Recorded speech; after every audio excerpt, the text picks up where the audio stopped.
France Bleu Gard-Lozère.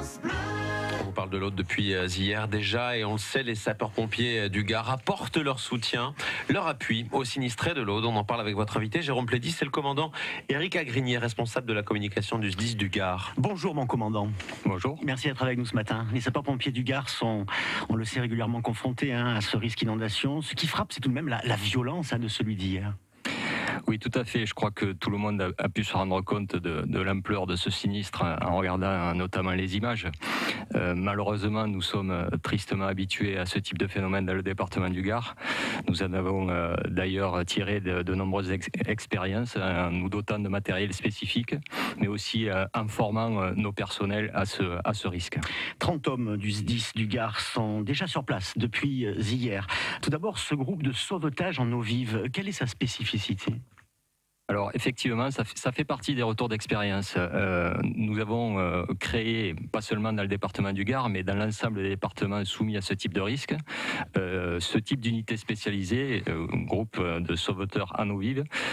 Ces personnels sont dotés de matériel spécifique et d'un entraînement particulier. Ils sont capables de se projeter dans des torrents, dans des situations les plus périlleuses pour porter assistance et effectuer les sauvetages qui sont la première phase de ce type de sinistre. On a tendance à dire que ces personnels sont tout le temps sous l'eau, c'est-à-dire au cœur du risque, au moment où les sinistrés sont dans des situations les plus périlleuses. Et ça a été le cas hier, puisqu'ils se sont rendus carrément à Trèbes, les pompiers gardois. Oui, tout à fait. Donc le groupe dirigé par le lieutenant Dalcero a été engagé immédiatement, donc dès le début de matinée, sur la commune de Trèbes. Il me disait qu'ils avaient effectué sur la journée d'hier environ 70 sauvetages. Et malheureusement, ils ont découvert 4 personnes décédées sur le bilan global qu'on connaît et qui n'est pas encore définitif. Oui, puisque ce matin on parle de 11 morts et toujours de 3 disparus. Donc des corps sont toujours recherchés. Autre groupe gardois envoyé dans l'Aude, le GPI, un groupe polyvalent d'inondation. Là encore, quel est son rôle à ce groupe, à ce GPI ?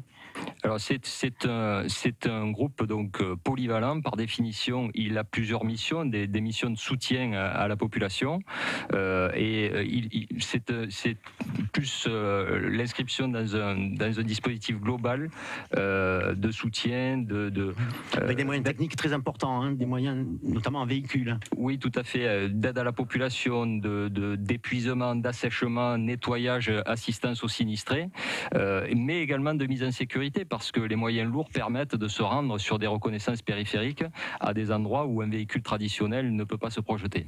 Qu'est-ce qui va se passer dans les jours qui viennent ? Est-ce que ces hommes vont rester sur place ? Vont-ils être relayés ? Comment ça va se passer ?